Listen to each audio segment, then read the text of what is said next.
ঝটপট সহজেই তৈরি করুন healthy breakfast recipe egg vegetable muffin. প্রথমেই নিব 4টা বড় সাইজের ডিম, সাথে হাফ চামচ করে লবণ এবং গোলমরিচের গুঁড়ো। একটু ফেটিয়ে অ্যাড করে দিব 1/4 কাপ তরল দুধ।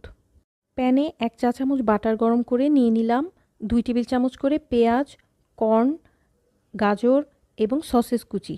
আরও নিলাম 2 টেবিল চামচ করে টমেটো এবং মটরশুঁটি। 1 চিমটি লবণ এবং গোলমরিচ। 30 সেকেন্ডের বেশি কুক করব না। সবজিগুলো ঠান্ডা করে ডিমের মিশ্রণে অ্যাড করে দিব, সাথে 1/4 কাপ মজারেলা চিজ। মাফিন প্যানে তেল ব্রাশ করে ব্যাটার দিয়ে দিব। ওপরে ছড়িয়ে দিব স্লাইস চিজ কুচি। 4টা ডিমে 12টা মাফিন হবে। 180 ডিগ্রি প্রিহিটেড ওভেনে আপ ডাউন হিট অন করে বেক করলাম 15 মিনিট। একটা ভেঙে দেখিয়ে দিচ্ছি। বিদায় নিচ্ছি এফএইস কিচেন থেকে।